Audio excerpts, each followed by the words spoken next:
Bueno, vamos a continuar entonces con las sesiones del día de hoy. Esta tercera sesión corresponde a la doctora Lorena Barrueta. Hace favor de acompañar a la doctora Nora Rivera. Y en este caso nos va a hablar un poco sobre los mecanismos de resistencia a los antibióticos. Muchas gracias, doctora. Bueno, pues otra vez, muchas gracias por la invitación. El día de hoy, contando lo que platicábamos el día de ayer sobre los mecanismos de resistencia, vamos a hablar sobre un poco sobre la parte molecular, pero nos vamos a enfocar también en cuestiones generales que a todos nos competen en el área de la salud. La parte de resistencia antibiótica, vamos a ver tanto el contexto a nivel de salud, como les comentaba, la parte de mecanismos bioquímicos y moleculares, perdón, el origen de la resistencia a los antibióticos, que es muy importante y es fundamental para este punto, la transmisión de la resistencia a antibióticos y directamente vamos a hablar un poco sobre resistencia a antibióticos en veterinaria, porque en realidad es un tema bastante amplio. Entonces, todos estamos inmersos en justamente el uso adecuado de antibióticos, ¿vale?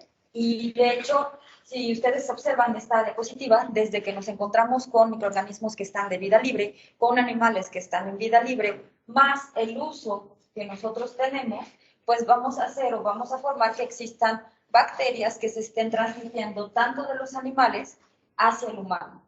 Y pues también la parte viceversa, ¿no? ¿Por qué? Porque, por ejemplo, algunos, no sé, desechos de humanos que llegan a llegarse a utilizar en sembradíos, las aguas maltratadas, en fin, y los animales se los comen. Y entonces es un ciclo que realmente todos estamos inmersos en esa parte. Nosotros realizamos algo que favorece justamente que exista mayor cantidad de resistencia. ¿Cuál? Pues formar hospitales. En los hospitales es a donde llegan todas las bacterias que van a ser patógenas y justamente van a tener mecanismos de transmisión que posteriormente les hablaré. Y estos mecanismos de transmisión va a permitir que la mayoría de las bacterias que se encuentran dentro del hospital sean multiresistentes y que a su vez tengan una clínica que es un tanto pues peor en cuanto a las bacterias que son a nivel de comunidad. Por lo tanto, el tratamiento también es más difícil y pues obviamente el desenlace a veces pues llega a ser fatal. Esto es lo que les decía ayer, que comentaba con Alexander Fleming. Desafortunadamente en México el uso de antibióticos no estaba regulado hasta hace algunos años. Entonces, pues nosotros llegábamos realmente como si fueran dulces a la farmacia. Ah, tengo diarrea, pues deme trimetropin. Ay, me duele la garganta, pues inyéctame unas penicilinas, ¿no? Entonces, bueno, eso favoreció que también entre nosotros, en México en particular, tengamos una gran cantidad de cepas multiresistentes. ¿Qué es lo que tiene o qué contexto va a llevar en la parte de salud pública? Acá les traigo algunas cifras y uno es que el 80% de los antibióticos en Estados Unidos se llegan a utilizar en animales. Ustedes son los expertos justamente en esta área, en estos temas de cómo es que llegan a utilizar estos antibióticos pues para engorda, justamente lo hacen algunos también para evitar que empiecen a enfermarse otros animales, los utilizan como profilácticos, en fin, entonces es bastante el porcentaje. Tenemos 700,000 muertes que están relacionadas con bacterias que son multiresistentes. Nosotros a nivel hospitalario tenemos, o antes se llamaban enfermedades nosocomiales, ahora se llaman IAS, que son infecciones asociadas a la asistencia en salud. Y vamos a encontrar que la mayoría de las IAS, bueno, pues se llegan a adquirir, les digo, dentro del hospital. Es decir, cuando llega un paciente y está más de una semana, lo más probable es que llegue a infectarse de otra cosa diferente por la que ingresó. Entonces, muchas veces nosotros justamente por más tratamiento que les des, pues no podemos evitar el desenlace fatal. 95 billones de unidades estándar se utilizaron a nivel mundial en 2019, que quiere decir que utilizaron la misma fórmula para tratar, ¿sale? Independientemente no se daban cuenta, no mandaban a hacer estudios antimicrobianos, no mandaban a hacer, por ejemplo, lo que realizaron ustedes ayer, antibiogramas, etcétera. Y bueno, eso favorece que sigan dando los mismos tratamientos y que siga teniendo la misma resistencia o que aumente. 20 billones de dólares anuales se adicionan justamente a los servicios de salud. De hecho, es muy caro mantener justamente todas estas enfermedades Recuerden que les decía ayer, entre un antibiótico se escale más, es mucho más caro. Por ejemplo, un tratamiento, no sé, por hablarlo de manera general, para una gastroenteritis que nos sale en 300 pesos, justamente en pacientes hospitalizados multiresistentes llegamos a utilizar tratamientos que son carísimos y cada dosis cuesta alrededor de 10,000 pesos. Entonces tenemos que administrar al menos 2 dosis diarias y pues el tratamiento mínimo es por 5 días. Entonces sube muchísimo. Ahora, ¿a quién va a afectar esta parte de la resistencia? Pues justamente a los pacientes inmunocomprometidos, que ustedes conocen muy bien, pacientes con VIH, pacientes con quimioterapia, pacientes que utilizan esteroides, que ayer platicábamos, son inmunodeprimidos, pacientes con diabetes son inmunodeprimidos, pacientes que tienen enfermedades autoinmunes, las cirugías complejas. ¿Por qué? Porque les comentaba ayer que el uso de antibióticos baja o deprime la parte de la flora normal y eso también hace que deprima el sistema inmune.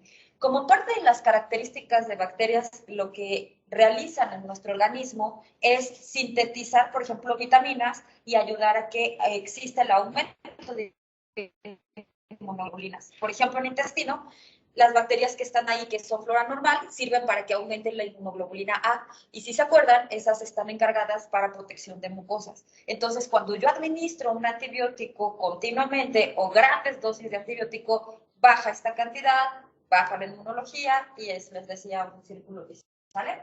Y bueno, obviamente la parte de los cuidados intensivos, pacientes que están con trasplantes, que necesitan estar inmunodeprimidos, son los más susceptibles.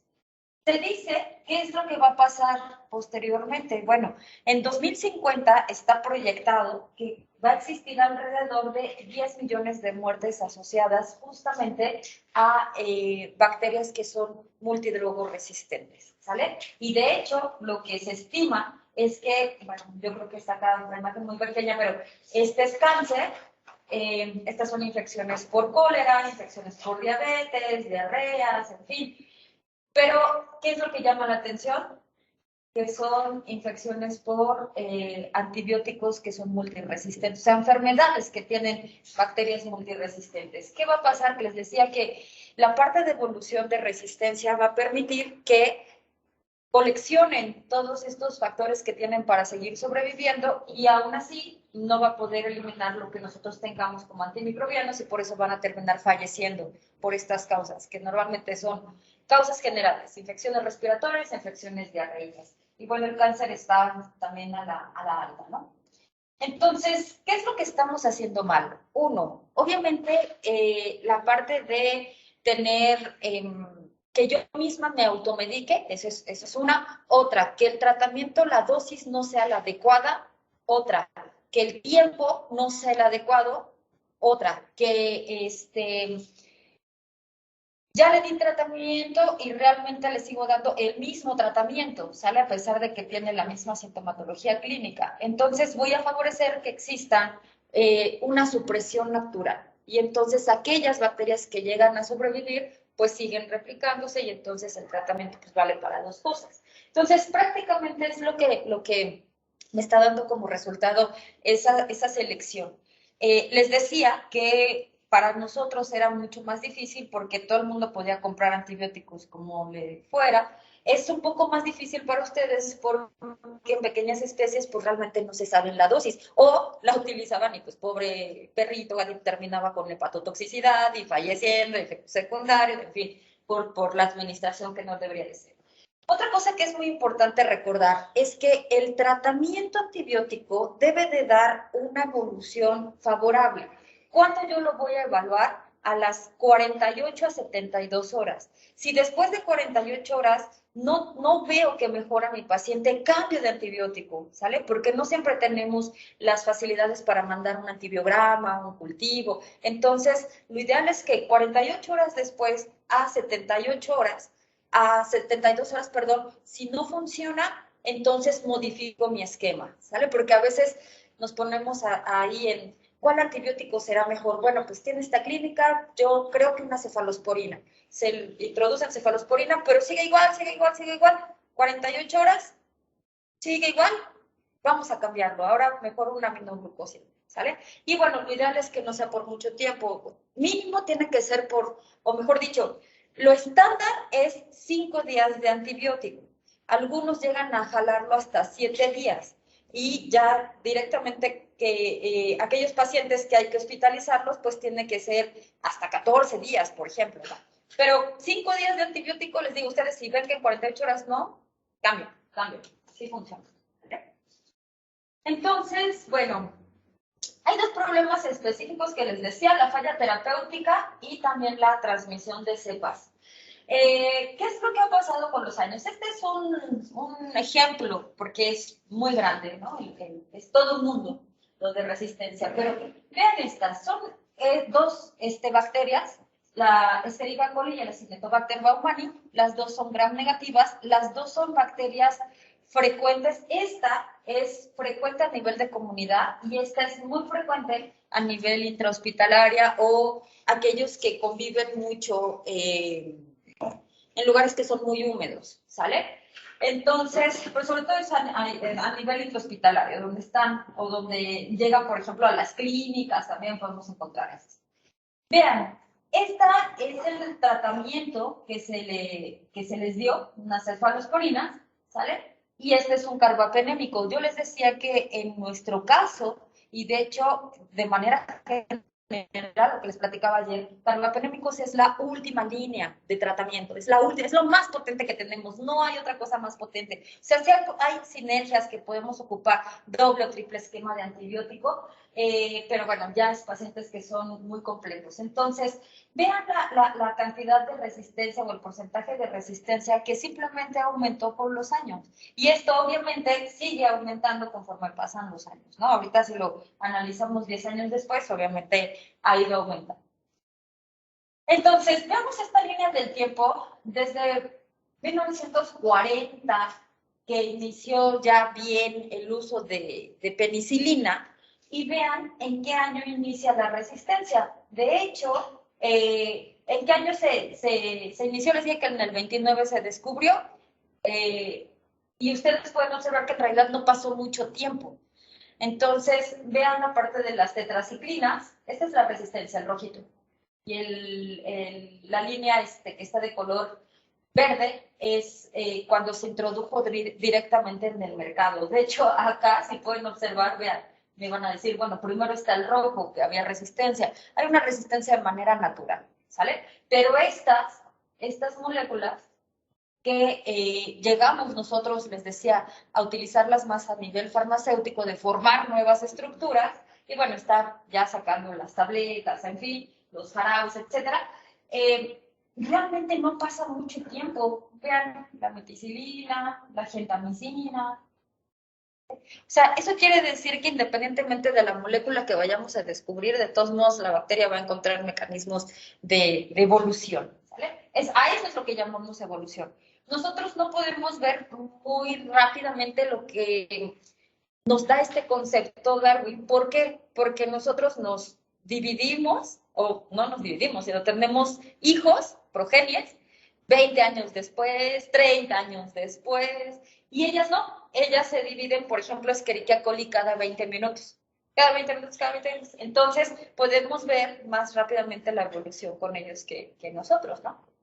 Entonces, bueno, ahora vamos a hablar directamente ya sobre la parte molecular, lo que compete directamente a los mecanismos de resistencia, ¿no? Para eso, pues primero tenemos que hablar sobre las definiciones de resistencia. Entonces, existen estos organismos internacionales, los cuales se encargan justamente de estar vigilando el uso adecuado de antibióticos, cómo tienen que ser las dosis, cómo está la farmacocinética, farmacodinamia, por ejemplo, lo que hicieron ayer en su práctica, antibiograma, ver cómo o cuáles son los rangos donde se me dice que es intermedio, resistente, sensible, que van actualizándose y cambiando constantemente. Ellos son los expertos en uso de antibióticos. Entonces, ellos nos dicen que se define la resistencia como un aislado bacteriano que se considera no susceptible a un agente antimicrobiano cuando en un test resulta resistente intermedio o no susceptible al usar puntos de corte clínicos como criterios interpretativos. Esto es netamente de laboratorio. a ustedes o a nosotros nos van a dar como resultado la lista de antibióticos y a cuál es sensible, intermedio o resistente. Lo ideal en los antibióticos que son intermedios es que no lo utilicemos porque tiene 50-50. 50% de probabilidad que funcione, 50% que no funcione. Y a veces es como de lo último que nos llega a tocar o que sí, o, digamos, a lo mejor es resistente a todo y solo tienen un intermedio o a lo mejor es lo más económico que encuentran porque el paciente es alérgico a lo demás, no sé. Tienes que utilizar intermedio por X o Y razón. Lo ideal es que se aumenten más las dosis. ¿Para qué? Para hacer justamente esta presión de que no permita ese 50% de que sea resistente y que no funcione el tratamiento. Aún así, un intermedio no es muy buena opción, ¿sale? Recuerden que siempre vamos a utilizar los criterios de sensibilidad y no de resistencia. Otra definición es de resistencia, capacidad temporal o permanente de un microorganismo y su progenie para seguir siendo viable o multiplicarse en condiciones que destruirán o inhibirán otros miembros de la cepa, ¿sale? Y otra tenemos que es desde el punto de vista clínico, un microorganismo se define como susceptible por un nivel de actividad antimicrobiana asociada a alta probabilidad de éxito terapéutico. Un microorganismo se define como resistente por un nivel de actividad antimicrobiana asociada por un alto fracaso o probabilidad de fracaso terapéutico, ¿sale? Entonces, los que les decía, si nosotros estamos observando porque damos el tratamiento empírico y vemos que no funciona, lo más probable es que estemos en esta parte. O es resistente o la verdad es que no estoy eligiendo un buen antibiótico justamente para ese microorganismo. ¿Pero por qué no lo estoy eligiendo? Porque es resistente justamente, ¿sale? Entonces, esto ya les comentaba cómo tenemos que hacer el cambio, ¿no? Ahora, ayer les platicaba justamente sobre los que son multidrogos resistentes y los pan resistentes. Les decía que tenían que ser más de 2 familias. Es decir, que cuando llega a ser resistente a la tercera familia, a partir de la tercera familia de antibióticos, ya estamos hablando que existe una multidrogoresistencia, ¿sale? Y familia de antibióticos estamos hablando justamente de todos los mecanismos de acción y de las formas en cómo encontramos. A veces nos llegan a dar el antibiograma y como resultado vemos que es casi resistente a todos los betalactámicos, pero por ahí salen algunos cefalosporinas que es sensible, carbapenémicos que es sensible, monobactams que es sensible. Dices, pues le voy a dar una cefalosporina porque es sensible. Y fue sensible a todo lo demás de betalactámicos y a todas las otras cefalosporinas que a lo mejor fue de primera y de tercera y de cuarta generación, pero solamente esa de segunda no. No es lo ideal, no es lo ideal. Si estamos viendo que está siendo justamente resistente a las familias de antibiótico como tal, a toda la familia, no nos metemos con betalactámicos, ¿sale? Mejor traten de cambiar hacia otro tipo de familia porque lo más probable es que no vaya a funcionar bien el tratamiento. Pero bueno, esos ya son otros temas más en particular, moleculares, otro tipo de pruebas que se hacen, pero yo les recomiendo, si les mandan a toda la familia, o casi toda la familia, o de los 5 betalactámicos, 3, pues lo ideal es que no utilicemos betalactámicos, porque seguramente tienen betalactamases. Ahora, ¿cómo van a darse los tipos de resistencia? Los tipos de resistencia antibiótica van a ser justamente por tres factores a saber. Uno es de forma intrínseca, otra es de forma adquirida y otra es de forma adaptativa. Pareciera lo mismo, pero no es lo mismo, ¿va? ¿A qué se refiere con la forma intrínseca? La forma intrínseca es que ya trae de fábrica, de manera en facto, ya trae resistencia de forma natural, ¿vale? Entonces, estos microorganismos ya tienen esas características, ya tienen esa mutación, ya tienen ese gen, esa estructura, o sea, de forma natural ya lo conlleva, ¿vale? Recordemos que ayer les platicaba que las bacterias están formadas principalmente por 2 características a nivel de DNA de estructura. Uno que es su propio genoma y otros que son los plásmidos. Entonces, algunos en el genoma ya lo traen. Y entonces a veces nos vamos a encontrar este antibiótico no afecta a tal género, a tal especie. ¿Por qué? Porque ya traen esta parte de resistencia intrínseca. Y, por ejemplo, tenemos acá algunas membranas semipermeables que están formadas en los gram negativos, en Pseudomonas y en Acinetobacter, y eso evita que pues lleguen algunos antibióticos y que puedan penetrarlos. ¿Okay? El otro es la resistencia adquirida. La resistencia adquirida principalmente vamos a ocupar la parte de los plásmidos. Y los plásmidos, les decía que es material genético extracromosómico.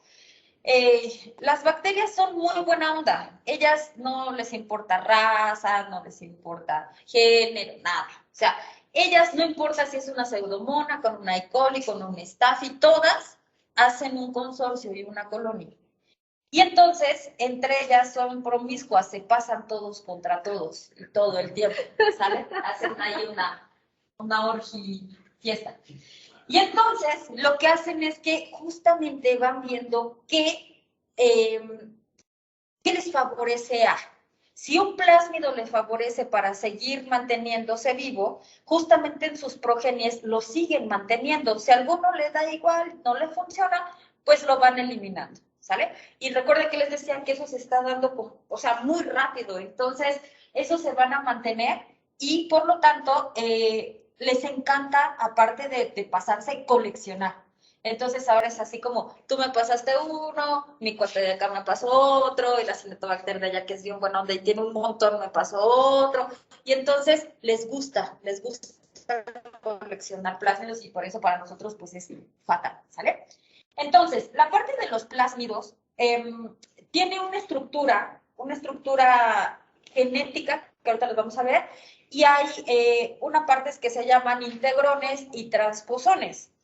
Los integrones justamente van a permitir que pueda integrarse y cambiar dentro del genoma. Es decir, está la estructura del genoma bacteriano y nosotros tenemos unas secuencias que son flanqueantes. Eso le permite que justamente al integrón como que pueda llegar, puede decir, pues acá este cachito yo lo conozco de secuenciación, hazme un lugar, se abre y se mete, se integra, se llama así integrón porque se puede integrar hacia la parte del genoma. Ya no me sirve, me salgo y me voy a otro lado. Nosotros, de hecho, eso es un poco complicado, se lo estoy platicando muy a la Mickey Mouse, pero parte de nosotros, de nuestro genoma, tenemos vestigio de virus. Y justamente es porque lo hacen con formas de integrones. Entonces, llegan los virus, recuerden cómo se replican, si son virus de DNA, se meten a nuestro núcleo, a la parte de nuestro genoma nucleoide, y pueden meter o integrar la parte de sus genes. Y entonces, conforme se va dando la división, y se va dando, o simplemente la transcripción, se queda ahí, y en algún momento se salen esas secuencias y se quedan pedazos. Entonces, bueno, algo así es lo que pasa también con estos microorganismos, ¿vale?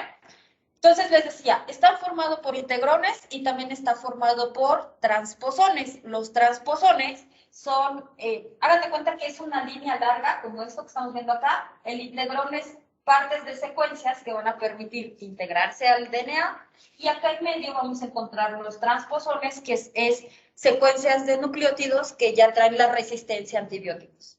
Entonces ahí ya vamos a encontrar que existe, por ejemplo, en unos plásmidos que traen resistencia a 2 o 3 antibióticos. O sea, no nada más es un plásmido para una resistencia. Podemos tener ahí varias secuencias para varios antibióticos, ¿no? Y bueno, otra cosa importante que es la parte de los plásmidos se tiene que realizar mediante un proceso que se denomina conjugación. De hecho, la forma en cómo adquiere material genético la bacteria extracromosómica es mediante 3 pasos. Conjugación, transformación y transducción, ¿vale? Entonces, la conjugación utiliza un sistema que se llama pilis. Se llaman o se conocen como pilis sexuales. No copulan, ¿sale? Las bacterias no copulan. Recuerden que se dividen por fisión binaria, pero lo que hacen es sacar un pelito, que se llama pili sexual, y se lo inyecta, es como si fuera una agujita, al otro, a la otra bacteria, al otro compañero. Y entonces, previamente hizo una copia de ese plásmido y pasa a través de ese agujita y llega hacia el otro, hacia la otra bacteria. Entonces, esa es la parte de conjugación, ¿vale? La otra parte, que es la transformación, es cuando las bacterias que, les digo, viven en colonias, en algún momento se tienen que morir algunas, por supresión, por alguna sustancia, por viejita, en fin, se lisa y ya que se lisó, queda material genético libre. Y entonces las otras se lo comen, lo pueden meter a través de poros, ¿sale? Y la otra forma que tenemos es esa es la transformación, es la transducción. La transducción, ahí utilizamos bacteriófagos. Los bacteriófagos son virus que específicamente infectan a bacterias y por lo tanto llegan con literal, como si fuera un virus con nosotros, nada más que no es intracelular. Se posicionan en la bacteria e inyectan su material genético. Entonces adquiere así también algún tipo de resistencia. Entonces son tres: conjugación, transformación y transducción. El último tipo de resistencia es la que les decía, que es la forma intrínseca. Y el último tipo de resistencia es la parte de... No, perdón, este es el segundo, que es la adquirida, que les platicaba, los transposones, integrones, etc. Y el último tipo de resistencia es la adaptativa. La adaptativa es como un tipo de resistencia por selección natural, ¿sale? ¿Qué es lo que va a pasar? Que cuando yo pongo a la bacteria en un ambiente hostil, obviamente con grandes cantidades de antibiótico, pero no le doy el tiempo necesario. Es que ya se sintió mejor, solo lo tomo 3 días, o no le doy la dosis necesaria. Es que le tocaba cada 8 horas y le estoy dando cada 12 o cada 24, entonces se hacen bacterias que se van a seleccionar, ¿sale? Por eso es muy importante tiempo y dosis. O que se automediquen, claro. Entonces, hacen ahí esa parte de selección y pues ya, se da ese tipo de resistencia que es adaptativa. Tenemos 4 mecanismos de cómo van a funcionar todos los antibióticos que vimos ayer. Van a poder ser detenidos por estos 4 mecanismos. Uno de ellos, cada antibiótico. Uno es por inactivación del antibiótico, que ayer les platicaba. Las beta-lactamasas cortan el anillo beta-lactámico, inactivan. Otra son por las bombas de expulsión o de flujo. Entra el antibiótico y la bacteria lo escupe. Otra es por la disminución en la permeabilidad, lo que les decía que algunas ya lo traen de manera natural, como que la parte de la modificación de la pared evita que pueda penetrar esa estructura química, que es el antibiótico. Y la última es modificación de moléculas blanco. Esta es principalmente por mutaciones. Entonces, cambian. Recuerden que para que se pueda dar una unión de moléculas, tiene que ser forzosamente una estructura tipo que les explicaron alguna vez, llave-cerradura. Entonces, no todas las llaves abren la misma cerradura, lo que hacen es justamente modificar esa estructura de la cerradura para que llegue la llave y pues, nomás no pueda abrir, ¿sale? Entonces, es modificación de la parte de la molécula blanca. ¿Cómo se van a inactivar los antibióticos? Existen varias enzimas. Una de las enzimas más frecuentes que se utilizan son las beta-lactamasas y las carbamenasas. Siempre se me lengua la traba. Estas, las que son de las beta-lactamasas, se les conoce como BLE. Y cuando ustedes realizan antibiograma, de hecho, les van a mandar ahí, por ejemplo, se obtuvo una cepa de Escherichia coli BLE positiva. Las que son BLE positivas quiere decir que tienen estas enzimas. Entonces, si ya sabes que tiene beta-lactamasa, una de dos, o le das un medicamento que tenga inhibición de beta-lactamasa, como les decía, el ácido clavulánico, o la otra dices, pues no le doy ese antibiótico, cambio otro antibiótico, ¿sale? Hay bacterias que de por sí de manera natural las tienen y hay otras que las adquieren las beta-lactamasas por medio de los plásmidos. Pero estas que las adquieren, digamos que no todo el tiempo se van a mantener así, esa línea celular, pero algunas ya las traen de fábrica. Por ejemplo, Haemophilus, en particular Haemophilus influenzae, ya lo trae. Y también Moraxella catarrhalis ya la trae. Entonces, cuando nosotros, saliendo un poquito de la parte de veterinaria, tenemos una infección por una otitis media, vamos a ver que las 3 primeras bacterias que nos van a dar infección es Streptococcus pneumoniae, Haemophilus influenzae, Moraxella catarrhalis. Streptococcus pneumoniae actúa bastante bien contra la amoxicilina, contra esa bacteria, pero las otras 2, que es la segunda y tercera causa, forman beta-lactamasas. Entonces, ahí es cuando ponemos nosotros, llega con una otitis media, el tratamiento de elección es amoxicilina con ácido clavulánico, porque sé que la segunda o tercera causa pueden ser estas bacterias que de facto traen esa resistencia. Entonces, para ello es súper importante, y yo a ustedes los felicito que estén tomando este tipo de talleres, porque justamente les vas a enseñar a discernir y a saber cuál es el mejor tratamiento y cómo voy a tener una mejor evolución, porque obviamente así, pues va a estar más contenta, va a estar mejor obviamente mi paciente, voy a gastar menos y bueno, va a ser mejor también a nivel de salud. Entonces, tenemos otras que son las transferasas. Las transferasas, por ejemplo, principalmente en aminoglucósidos, cloranfenicol, macrólidos, rifampicina, lo que hacen es que inactivan estos tipos de antibióticos, realizando una fosforilación o una acetilación. Digamos, los más frecuentes, lo que nosotros utilizamos casi siempre son más beta-lactámicos. Entonces, hay mayor cantidad de resistencia por beta-lactamasas que, por ejemplo, por transferasas en este tipo de antibióticos, ¿no? Entonces, por ejemplo, acá tenemos, les decía, el anillo beta-lactámico, es muy fácil recordarlo, y lo que hace la beta-lactamasa, pues es acá un corte y hace una inhibición, ¿sale?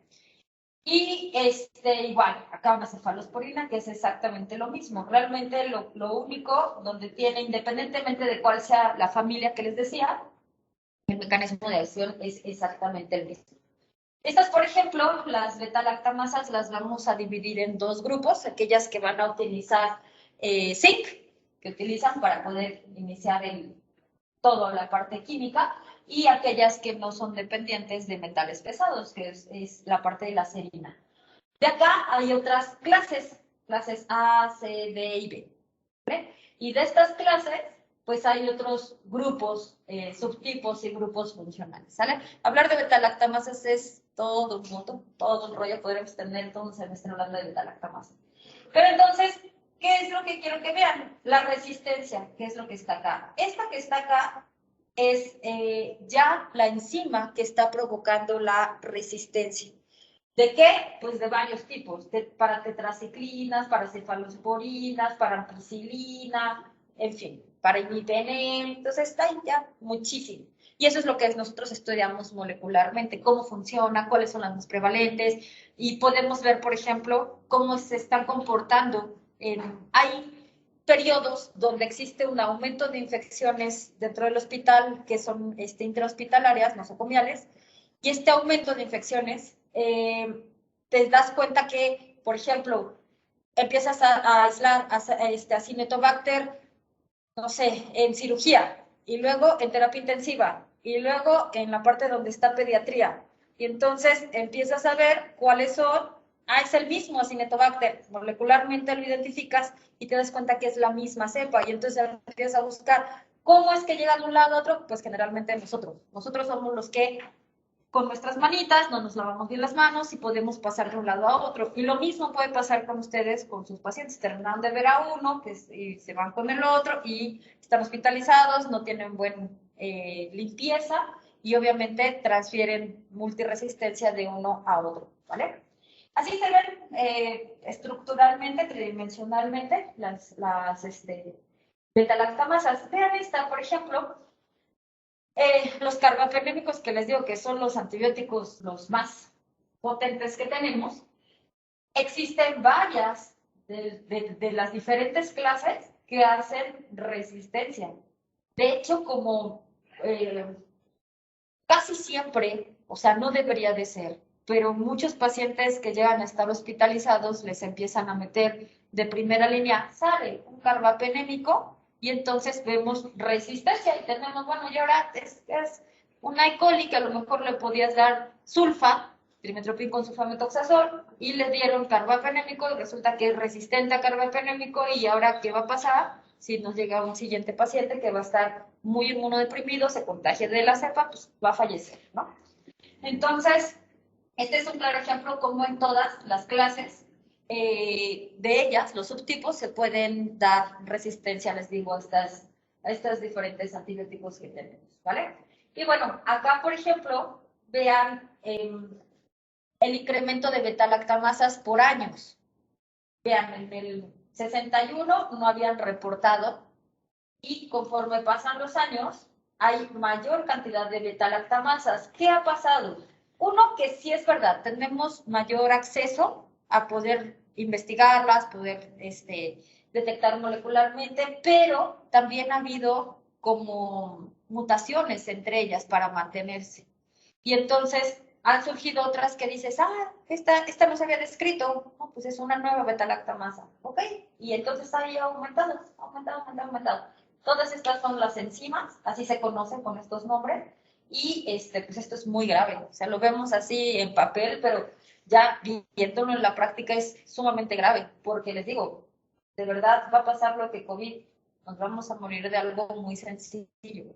Vean esta también. Son varios tipos de beta-lactamasas de diferentes clases y hay tratamientos para, acá es una cefalosporina con tazobactam. Recuerden que el tazobactam y el avibactam son inhibidores de beta-lactamasas. Y vean, son dos cefalosporinas y estas realmente las crucecitas es que no tiene respuesta al antibiótico. Es decir, a pesar de que yo le doy el antibiótico, pues no tiene una respuesta y las palomitas es que sí tienen una respuesta, ¿sale? Eso quiere decir que a pesar de que yo les dé los inhibidores de beta-lactamasas, no siempre tienen un buen resultado, ¿va? Este es otro caso de tetraciclinas y acá ocupamos unas enzimas que son redox. Lo que hacen las enzimas, bueno, nosotros no, las bacterias, lo que hacen es reducir, le ponen a la molécula, le meten un grupo hidroxilo y entonces evita que funcione.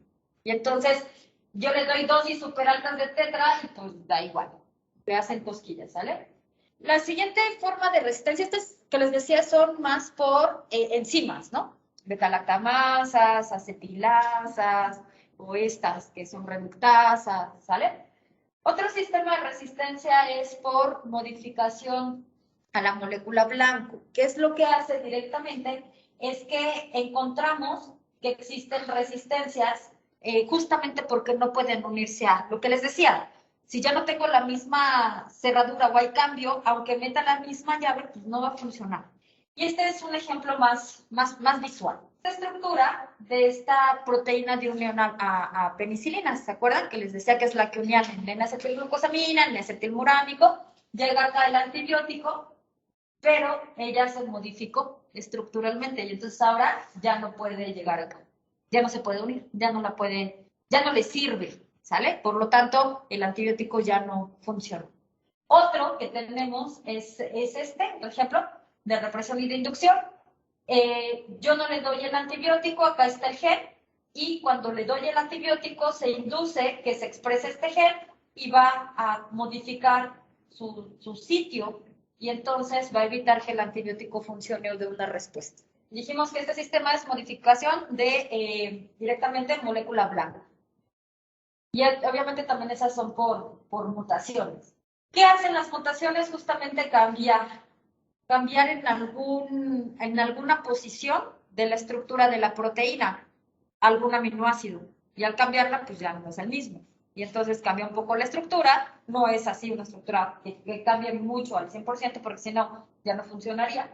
Pero justamente esos son cambios cambios puntuales que existen en la secuencia de aminoácidos. Ok, tenemos la otra que es la bombas de expulsión. Acá hay diferentes superfamilias. Y las bombas de expulsión les decía que son como entra el antibiótico y lo escupe. Entra y lo escupe, ¿sale? Literal, son bombas de flujo en donde permiten que el antibiótico entre así como, sí, no te preocupes. Y de acá permiten que pueda existir un movimiento que está asociado con protones y que puede expulsarse. Algunas son dependientes de ATP, algunas son dependientes de iones, y acá esta imagen me gustó más. Por ejemplo, estas bombas de flujo que se llama QuackSet, es justamente el que le da resistencia a estas, tetraciclina, macrólidos, aminoglucósidos, betalactámicos, la nora, es la vieja, macrólidos, polimixinas, la pata, la nora, en fin. Entonces, entra, lo saca. O sea, detecta que esa molécula no pertenece a, ¿no? Ok, tenemos la parte de reducción de la permeabilidad de antibióticos. Estas, sobre todo, pues, existen como mutaciones o cambios para que pueda también no penetrar en cantidades que debería para poder eliminarla. Por ejemplo, recuerden que en la estructura de la membrana de la membrana celular hay huecos, hay porinas y esas permiten pues que puedan entrar algunas moléculas de cierto diámetro. Entonces puede ser que disminuya la cantidad de porinas, entonces ya no puede penetrar el antibiótico. Puede ser que tenga, por ejemplo, un acortamiento en los canales o que pueda haber una depresión en la expresión también. Y entonces, justamente estos sistemas evitan que llegue y que pueda penetrar y que pueda llegar a altas concentraciones intracelulares. Al no llegar a altas concentraciones, pues no va a tener un efecto. Y acá hay algunos ejemplos, que son las OMP, normalmente así se conocen. Hay otras más, pero bueno, estas son las más frecuentes. Y acá les dice, ¿no? Para qué antibióticos llegan a servir. ¿Cómo se da el origen de la resistencia? Lo que les decía, la parte de la presión selectiva. Vean, tenemos muchas bacterias, estas, las rositas o moradas, son las multiresistentes o las resistentes. Le doy los antibióticos, no en cantidades adecuadas, no en el tiempo adecuado, me automedico. ¿Qué pasa? Que estas sobreviven. Al sobrevivir, van a empezar a reproducirse. Y entonces, estas van a tener ya una resistencia, por lo tanto, son las que se mantienen en población. Esto ecológicamente pues tiene fundamento, porque si yo tengo alguna que ya haya adquirido algún plásmido por ahí, lo que va a hacer ella es mantener sus progenies a nivel evolutivo. Entonces, tratan de hacer lo mejor posible para mantenerse vivas. Eso es lo que hace una presión selectiva. Otra, por ejemplo, les digo, es justamente lo mismo que platicaba, pero estas presiones selectivas también se pueden dar de forma natural. De hecho, se dan de forma natural. Por ejemplo, hay bacterias que llegan a tener hasta 70 copias de su cromosoma, un ejemplo, porque hay algunas que tienen más o menos. Nosotros tenemos solo 2 copias de nuestro cromosoma. Acuérdense que tenemos 46, o sea, 23 pares.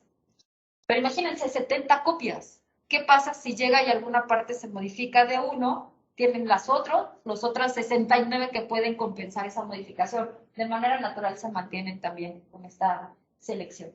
Ahora, ¿cómo se transmite la resistencia a antibióticos? Prácticamente eso ya se los dije hace un ratito.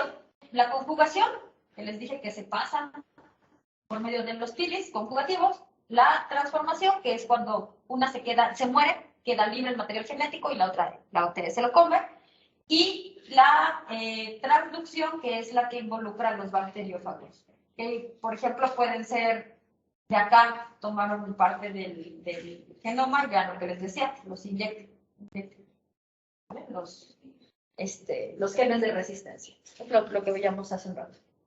Esta es la estructura que les comentaba hace un rato también, que es un plásmido. Un plásmido es material genético. El ADN de nosotros y de los animales está en forma o empaquetado en forma lineal, salen los cromosomas. pero el cromosoma de bacterias es circular. Y los plásmidos son circulares también. Entonces, esta es la forma del integrol. Todo este pues es un transposón. Acá están los genes de resistencia. Y el integrón es el que le permite que se pueda integrar directamente al genoma, ¿sale? Que pueda funcionar. Entonces, ya viéndolo más, si ustedes se meten a una base de datos que es el NCBI, cuando empezó la parte de la secuenciación del genoma humano y la secuenciación masiva y todo eso, lo primero que se empezó a secuenciar fueron bacterias. La primera que se secuenció es Escherichia coli. Pero cuando ya empezó de forma ya más grande, en animales, de humanos, empezaron a salir los diferentes laboratorios enormes, ¿no? Potencias, y dijeron, vamos a cobrar por soltar estas secuencias. Pero entonces salieron comités de bioética mundiales y dijeron, no, todo esto es parte del patrimonio de la humanidad, tiene que ser libre. Y entonces existe una base de datos que es el NCBI, a donde ustedes llegan, se meten y observan, pueden bajar todos los genomas de todo lo que ustedes quieran. Hay a lo mejor de 100 tipos de gatos diferentes, de 100 especies, se comparan entre México, entre no sé qué, o sea, hay pero muchísima información. ¿Cómo se observan? Muchas letras, muchas letras. Solamente recuerden que el ADN está conformado por adenina, guanina, citosina y timina. Entonces van a ver un chorizote de letras A, T, T, T, A, C, C, C, así, enorme. Y entonces hay programas donde los reacomodan y les ponen, pues ya lo describieron, es el gen TNPR. Pues este es el gen TAP. Y así. Entonces, así también los podemos bajar. Y vemos el sentido de la vida es de 3' a 5', las flechitas normalmente van así, de 3' a 5', pero algunos genes están al revés, en otro sentido. Por eso es que las flechitas las ven estas en otro sentido, porque estas van de otro lado, de 5' a 3'. Esto es un rollo molecular, pero bueno, por eso se ven así. Ahora, ¿qué es lo que quiero que vean? Todo esto son transposones. Los transposones los encontramos en plásmidos. Los que están en rojo son los genes de resistencia. Aquí está este gen de resistencia, principalmente es el mismo gen, prácticamente son los blancos. Y para beta-lactámicos, y independientemente en el transposón que esté, vean diferentes bacterias, se está manteniendo. Lo que les decía, no les importa raza ni nada. Ellas, eres mi cuarta, te paso mi plasma. ¿Vale? Y bueno, se hizo después un estudio en donde se observaba cómo se daba la evolución de resistencia antimicrobiana. Hablar sobre la parte del microbioma es otro tema enorme. El microbioma son bacterias que les digo que son flora normal que se encuentran en el intestino, pero ahorita está muy de moda. La ciencia se pone de moda también. Se observó que existen pacientes que son obesos por su microbioma. Resulta, les platicaba ayer, que existe una bacteria que se llama Clostridium difficile, y les decía que esta sobre todo afecta en el intestino cuando hay un aumento o gran cantidad de antibióticos, les llega la bacteria y la parte de las esporas. ¿Y qué pasa? Provoca que exista una colitis pseudomembranosa, diarreas, 20 evacuaciones al día, temperaturas de 40 grados, deshidrataciones severas. Y entonces lo que hay es una desregulación con la microbiota. Entonces alguien dijo, si la microbiota del intestino está desregulado, ¿por qué no les damos, pues, microbiota de alguien sano? Es decir, ¿por qué no encapsulamos su popó y se la damos? ¿Para qué? Para que esa persona que no tenga microbiota, o ese animal, lo hicieron en perros de hecho, lo pasamos y le damos, y van a haber bacterias benéficas. Entonces, pues sí, tiene lógica, y funciona bastante bien. En los perritos funciona bastante bien. Entonces lo pasaron a humanos y le dijeron, bueno, usted se está muriendo, pero le vamos a dar este tratamiento experimental. ¿Acepta? Sí acepto. Son cápsulas, ¿eh? No crean que así de, una cucharadita como lechera, ¿no? No. Entonces, les dieron cápsulas y se salvó, la paciente se salvó. Eso se pasó en Estados Unidos. Entonces, regresó unos años después demandando a los médicos diciendo que ahora el tratamiento que le habían dado le había provocado obesidad. Y ellos, a ver, ¿cómo? O sea, nosotros la salvamos porque ella dijo, sigo el mismo estilo de vida, pero ahora ya soy gorda. ¿Qué pasó? Entonces, viendo al donador, el donador era sano, pero obeso. Y entonces por ahí se pusieron a investigar sobre la parte del microbioma y se dieron cuenta que sí tiene que ver la flora. Digo, si yo no me muevo y no como un exceso de carbohidratos, pues no es por mi microbiota, ¿verdad?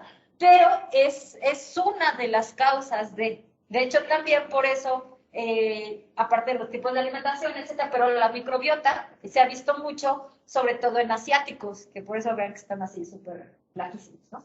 Entonces, bueno, les digo, ya saliendo este slow paréntesis, ¿qué es lo que hicieron justamente con esta parte de resistencia? Pues se dieron cuenta que fácilmente, justamente entre esas bacterias se pueden seleccionar, pasar plásmidos, y bueno, obviamente así se mantienen. Hay es más fácil cuando están juntas entre ellas que puedan pasarse toda esa información, ¿no? Como te puede servir, va, ahí va. Lo que les comentaba previamente, en un plásmido puedo tener todas estas estructuras que son justamente resistencia a diferentes antibióticos. Esto le va a permitir que el plásmido sea estable. Estos genes no les hagan caso ahorita. Pero estas para betalactámicos, para tetraciclinas, resistencia a tetraciclinas, resistencia a cefalosporinas, resistencia a aminoglucósidos, todo en un solo casete. Es horrible, ¿no? Y bueno, volvemos a la parte del inicio, ¿no? Que obviamente en los animales que ocupamos muchos antibióticos, se van hacia la parte de los cultivos o a la parte de las aguas residuales, me lo como, o del mismo animalito, me lo como, ¿vale? ¿Y qué va a pasar? Bueno, acá hay una cosa bien interesante. No sé si han escuchado que hay muy frecuente una Escherichia coli que es enterohemorrágica, que llega a matar a muchos niños, sobre todo en Estados Unidos. Mandan luego alerta, luego escuchan las noticias y regresaron el cargamento de cilantro porque traía Escherichia coli. O regresaron, nosotros casi vivimos, ¿no? Con la E. coli. Pero, ¿qué pasa? Que esta Escherichia coli es una bacteria que justamente, por ejemplo, a mucho del ganado bovino, les dan de comer, se dieron cuenta que les daban de comer maíz, y el maíz venía contaminado. Cuando pues matan al ganado, la gente que está pues pasando la carne, cortando, en fin, obviamente no se lavan las manos, entre corte y corte, o sea, todo lo mezcla, todo se contamina. Para el fin de semana, la mamá le hace su hamburguesa, o va a que, más bien que le preparen su hamburguesa en X restaurante, y el niño termina con una Escherichia coli enterohemorrágica multiresistente y falleciendo justamente por esta infección. Entonces, esto, sobre todo el tratado de estos animales, justamente por esto, cultivos o lo que les demos de comer que esté contaminado, más la resistencia, pues está horrible, ¿no? Entonces, bueno, va a provocar que exista mayor cantidad de muertes. Y obviamente esto pues va a tener impacto acá, en la salud y pues en los dineros también, ¿no? ¿Qué es lo que pasa directamente a nivel de veterinario? Bueno, a nivel de veterinaria, nosotros tenemos bacterias que son de estudio crítico, de investigación crítica y alta. O sea, ¿qué quiere decir? Que esta bacteria que les digo acá, el Acinetobacter, literal es un monstruo. Ella le encanta coleccionar. Cuando un paciente que tienes hospitalizado, porque estas solamente se adquieren en el hospital, preferentemente, sale Acinetobacter, pues casi vas a su cama a ponerle agua bendita y decir que viva, ¿sale? Su sistema inmune, ya, porque es muy difícil que pueda salir. Al igual que Pseudomonas. Pseudomonas le encanta coleccionar plasma. Otras no tanto, los estafilococos, por ejemplo, no, o sea, sí, pero no tanto, o sea, no coleccionan tantos como estos.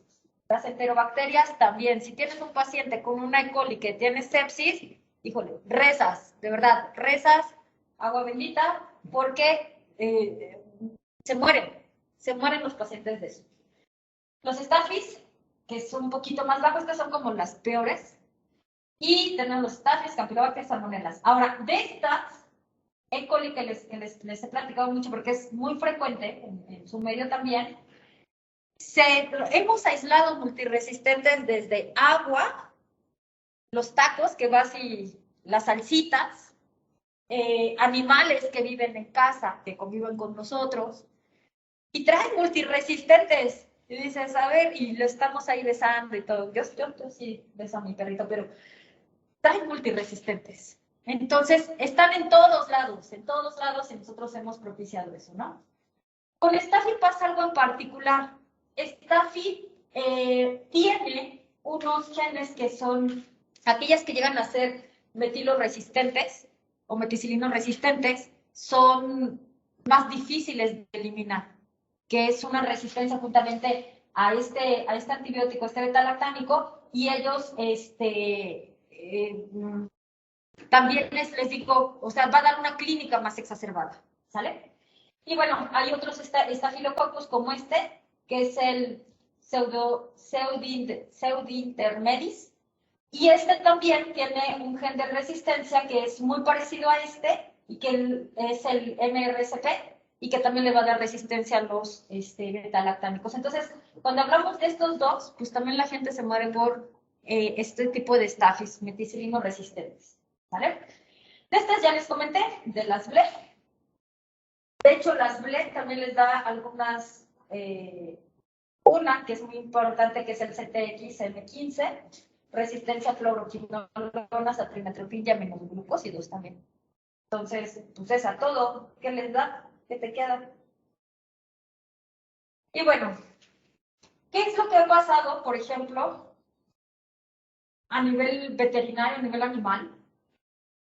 Si ustedes pueden observar cada uno de estos títulos de papers, pueden observar que se han aislado muchas beta-lactamasas, muchos mecanismos de estas células, de estas enzimas, perdón, que confieren multiresistencia. Vean acá, por ejemplo, de perros que viven en casa, con los que convivimos, por ejemplo, transmisión entre personas con mascotas,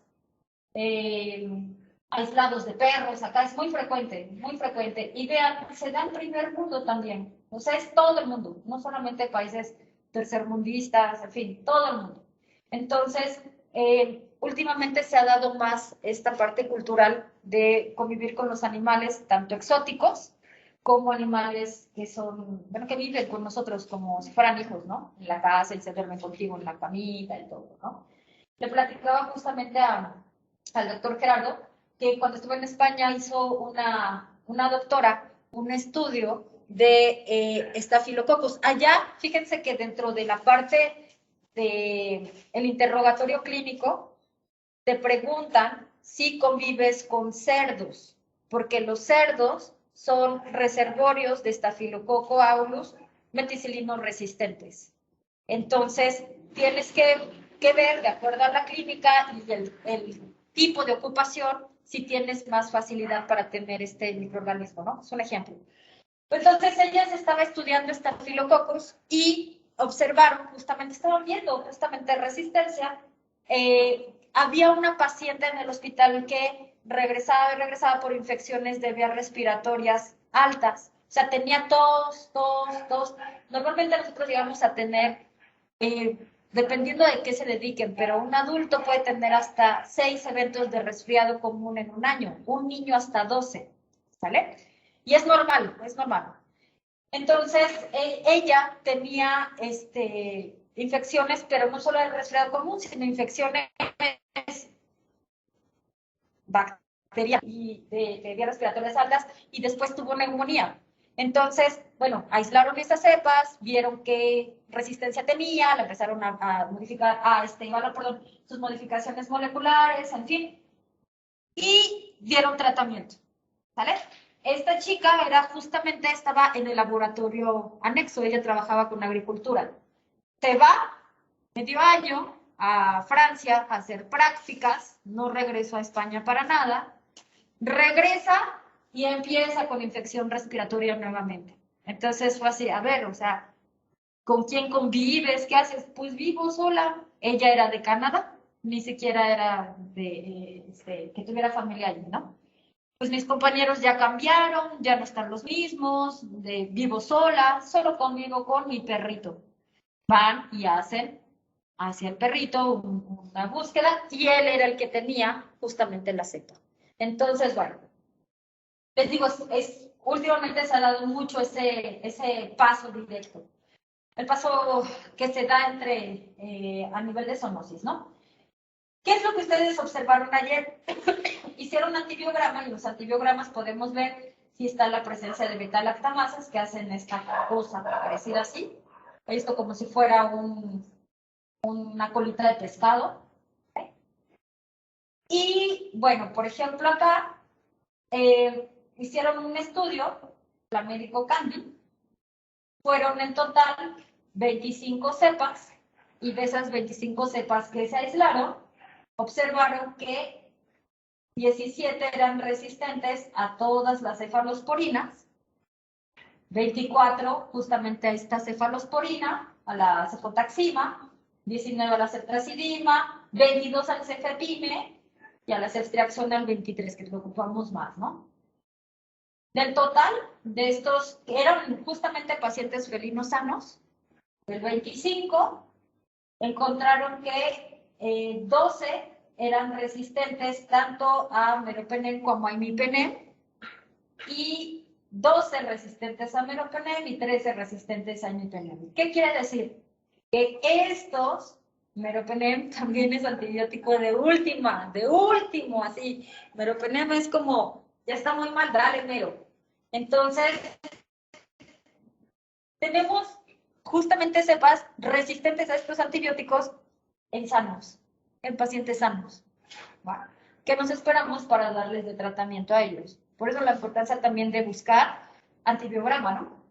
Entonces, si se dan cuenta, pues la mitad casi traían esta resistencia. Qué miedo, ¿no?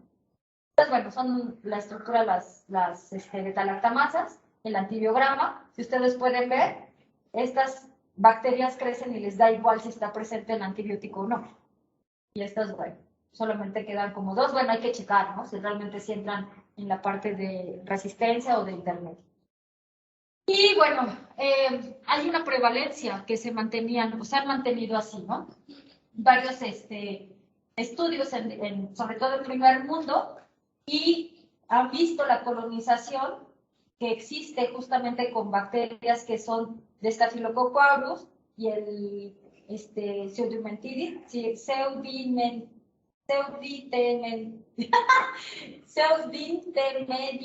es que estas especies casi yo no las manejo. ¿Y qué es lo que hacen? Que bueno, independientemente del lugar donde se encuentren, la prevalencia quiere decir que son cepas que se mantienen resistentes. Es el porcentaje que se va a mantener resistente en ese momento. O sea, está prevaleciendo esas cepas ahí. ¿Vale? No sabemos si está dando enfermedad o si no, solo sé que están ahí presentes. Entonces, vean, se mantienen pues en un alto porcentaje, 15%, 10%, es mucho este porcentaje, que son resistentes a meticilina, que les digo que eso sí nos da mucho problema. Y por ejemplo, en la Acinetobacter, ese de verdad sí es de temer. Es como cuando escuchaban, bueno, a ustedes sí les tocó, ¿no? Ver el del Rey León, que decía Mufasa, y temblaba. Así, Acinetobacter, se los juro, temblamos con Acinetobacter. Vean, toda la resistencia que tiene, ¿vale? De todo el total de cepas que fueron 79, 57 fueron multidrogos resistentes. 57 es muchísimo. Y de estas, 65 de 70 eran resistentes a este antibiótico. Este antibiótico es una cefalosporina. Ejemplo. Muchísimo. Entonces empiezan a ver que le doy a mi casina y mi peneo. ya, pero el imipenem es tóxico, bla, bla, bla, pues Amicas es también bastante de muy amplio espectro, Amicas. Y bueno, pues solamente me queda o me resta felicitarlos por, les digo, tener este tipo de talleres o asistir a este tipo de talleres. Es la diferencia que hace a un médico bueno de un médico excelente. Entonces, felicidades y cualquier cosa que necesiten. No está la diapositiva, pero les paso mi correo. Cualquier duda que tengan, con mucho gusto estoy a sus órdenes. Gracias. ¿Preguntas, doctores? Sí. Tenía una duda. Voy a abrir un poquito porque ya está un poquito de calor. Decía que en el caso de su compañera, pues, no por medio de, bueno, pero por ejemplo, las mujeres embarazadas que tengan alguna enfermedad infecciosa y esta sea tratada, el producto puede nacer por bacteria resistente Mujeres embarazadas son muy susceptibles a una bacteria que se llama Streptococcus agalactiae. No son tan susceptibles a infecciones por Staphylococcus, E. coli, sobre todo los bebés que nacen por parto vaginal. Si la mamá tiene Streptococcus agalactiae, es la primera causa de niños que presentan sepsis en menos de un mes. Entonces, ahí sí tenemos que estar muy al pendiente de que la mamá, cuál es la sintomatología. Y sí, claro, si ese estreptococo es resistente, pues lo va a adquirir. ¿De qué otra cosa en embarazadas? Es bien importante en las embarazadas mantener, por ejemplo, bien este periodo prenatal, bien observado, porque las mujeres embarazadas son muy susceptibles a infecciones de vías urinarias. Entonces, y son asintomáticas muchas. Una infección de vías urinarias puede provocar partos pretérmino y puede provocar abortos. Claro, muchas de estas cepas sí también son resistentes, pero sobre todo la parte de darle un buen tratamiento. Directamente así que exista un paso de una bacteria hacia el bebé, es un poco difícil, pero solo que la mamá tenga una sepsis, una septicemia, o que tenga un proceso infeccioso importante, ¿no? Una enfermedad pélvica inflamatoria, que tenga gonorrea, que tenga así algo importante, sí se transmite y el bebé obviamente nacería o empieza una vez que nace a tener clínica. Y sí, claro, es para ellos fundamental hacer hemocultivos para saber a qué es resistente y para hacer antibiograma y dar un buen tratamiento. Pero sí se pasan, nada más que el más frecuente es Agalactia. Agalactia es el más frecuente. Streptococcus. Cuando entra un plásmido, la bacteria puede sacarlo si ya no le funciona o mantenerlo. Para la evidencia, tiene la misma facilidad de sacar ese pedazo de genoma del plásmido, poder eliminarlo o ya queda parte de su genoma. Es que acá hay dos cosas. Los plásmidos se van a mantener de acuerdo a las necesidades. Una bacteria es muy limitado su metabolismo. Entonces, si ella empieza a utilizar cosas que no requiere, está utilizando energía pues que nomás no va a servir, ¿no? Entonces, ellas mismas seleccionan cuáles sí le hacen falta.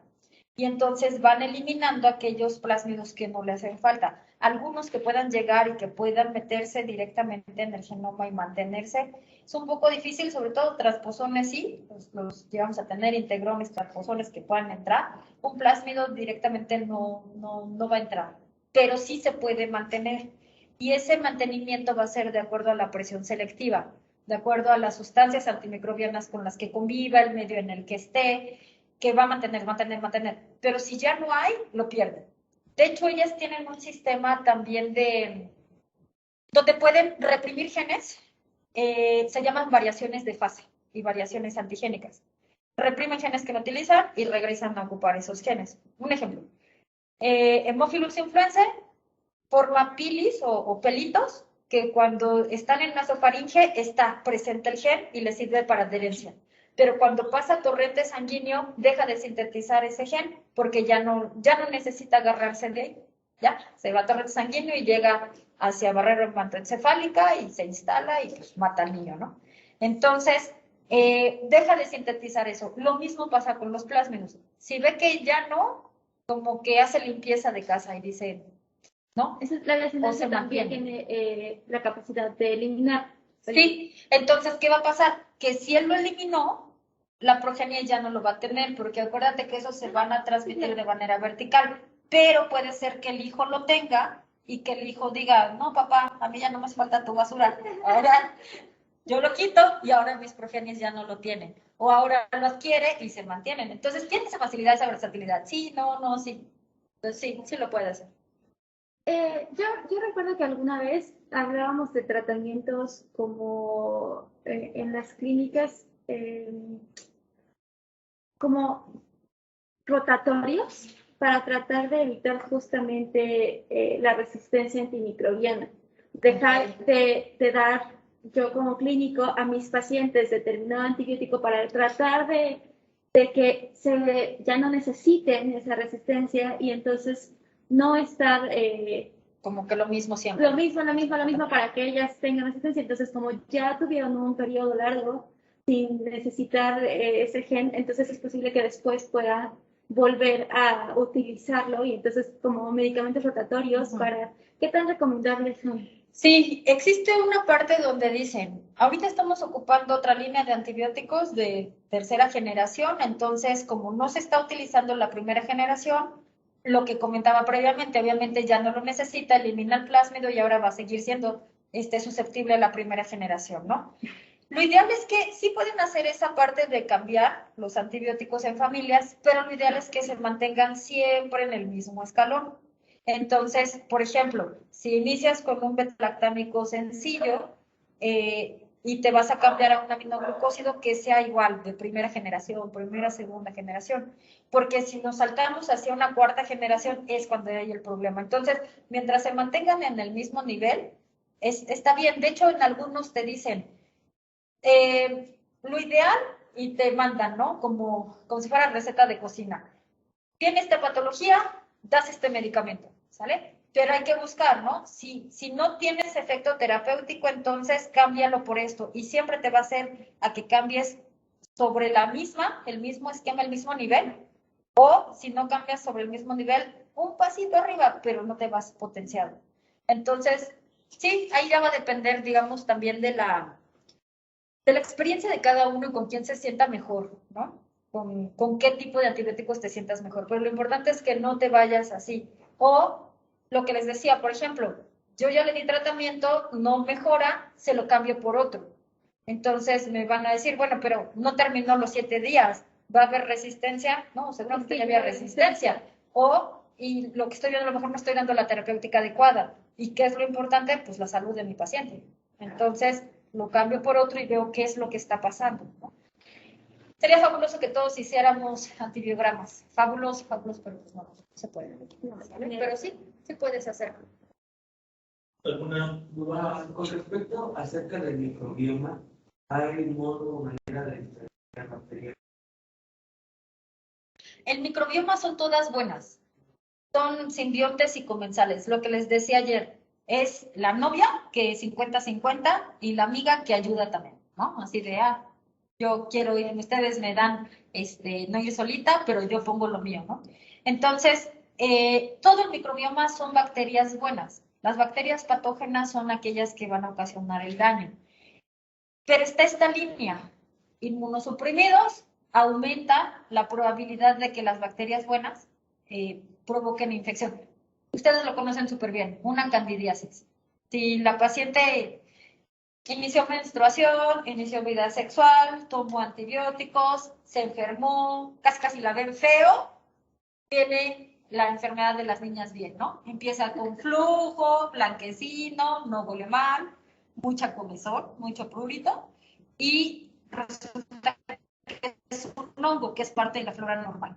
Entonces, ¿qué hubo ahí? Una de simbiosis, en la parte de los bacilos de Doderli, que es mi flora normal vaginal, con la cándida que se mantiene a raya, ¿sale? Entonces, cándida, digamos que a mí me da igual que esté ahí o no, pero al ver esta de simbiosis, empieza, ¿no? Pacientes con VIH o estos que tienen inmunodepresión.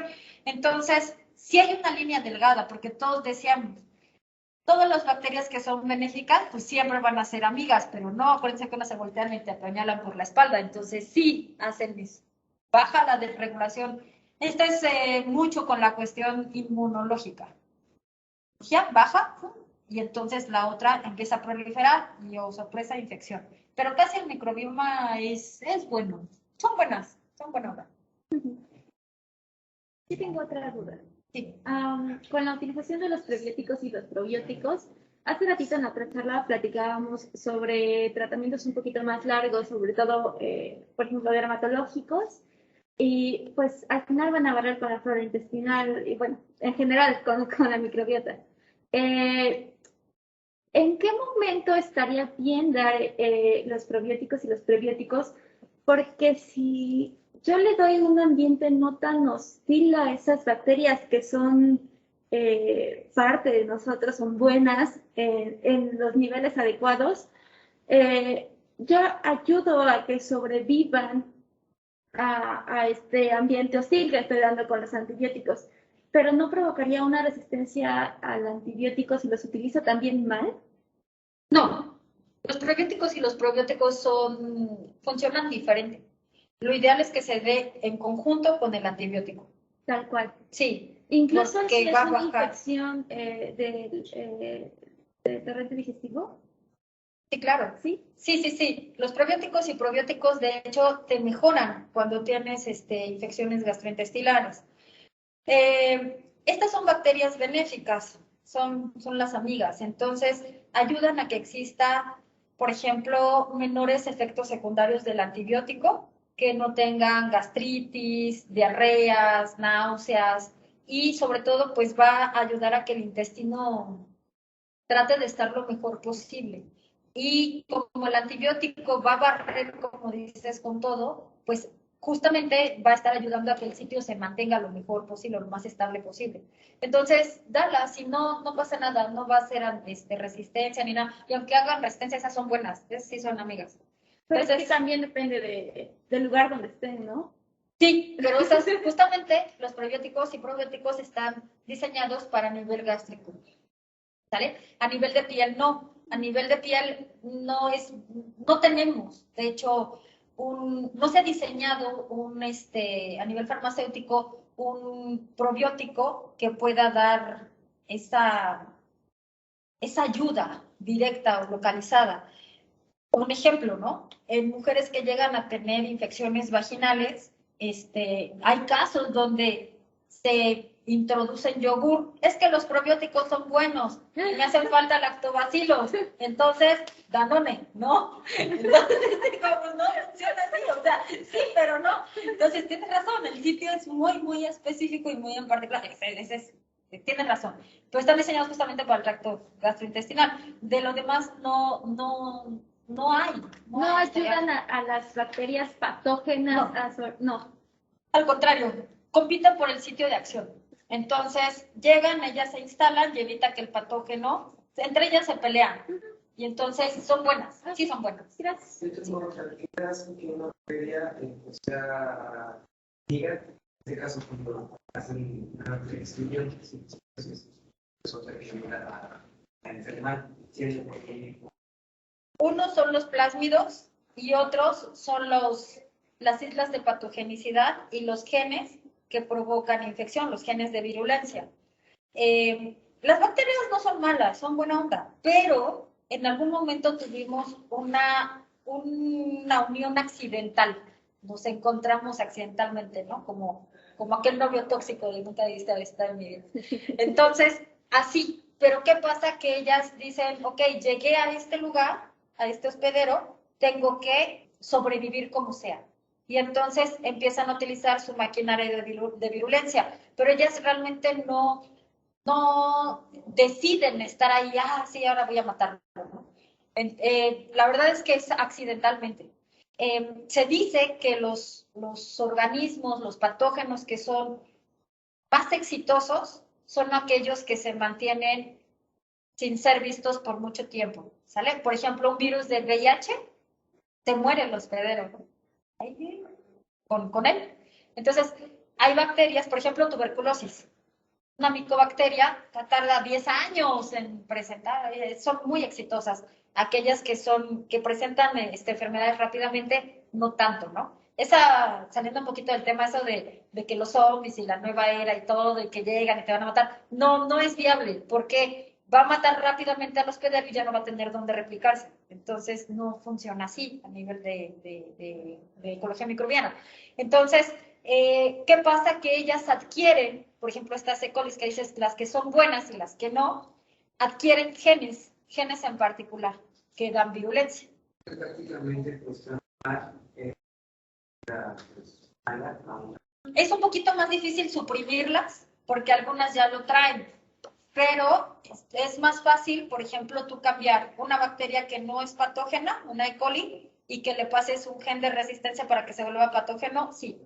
De hecho, por ejemplo, uno de los primeros estudios que se hicieron a nivel de biología molecular utilizaron unas cepas que tenían de streptococos, que tenían cápsula y otras que no. Se las inyectaron a unos ratoncitos. Las que tenían cápsula los mataban, las que no tenían cápsula no sobrevivían. Entonces se les ocurrió hacer una mezcla de sangre entre las dos e inyectárselo a otro ratoncito. Bueno, se les ocurrió también calentar y matar a las células que tenían cápsula, y resulta que los genes que quedaron libres, que sintetizaban para la cápsula, se los pasaron a los otros. Entonces, es más fácil que una buena, es la pierde ambas, la conviertas así, que la otra, ¿no? Que la regreses. Aquí te vas a regresar, pero sí se puede. Yo tengo una que tal vez va a ser muy tonta.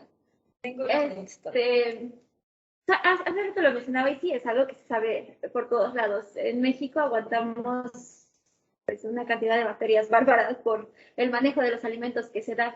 ¿Qué tan viable sería como prevención pues a nivel mundial empezar a dar dosis bajas de ciertas bacterias que, por ejemplo, aquí se dan para que en general no se necesiten antibióticos, que sea parte de algo con lo que convivimos en general y no se enfermen por una carga no tan alta en realidad, porque si viene un extranjero a México, pues da la diarrea del viajero y entonces puede ser muy grave. Y si nosotros vamos y comemos en un lugar pues de estos de la calle, pues realmente no nos va a pasar nada porque ya es algo con lo que convivimos. No, es muy difícil. Lo ideal son los probióticos. Eso es lo que funciona para mantener justamente la barrera y evitar que lleguen los patógenos. Sí es verdad que estamos acostumbrados a convivir con salmonela, con E. coli, pero aquellos que llegan a tener los genes de virulencia que se están presentando en ese momento, digo, a todos nos ha dado una diarrea que no aguantas, ¿no? Entonces, no, es muy difícil. Esa parte sí es muy difícil. Más bien, recuerden que está la flora transitoria también. Y depende de la edad y de los hábitos. Entonces, si viene un extranjero, sí va a tener diarreas, pero se va a adaptar. Se va a adaptar porque va a cambiar su flora, su microbiota. Deja de y otra vez, ¿no? Entonces, más bien es como irse adaptando poco a poco al lugar. Pero es muy difícil eso. Bueno, pues agradecemos a la doctora Noda su participación. Vamos a dar su constancia. Muchas gracias. No, a ti. Gracias.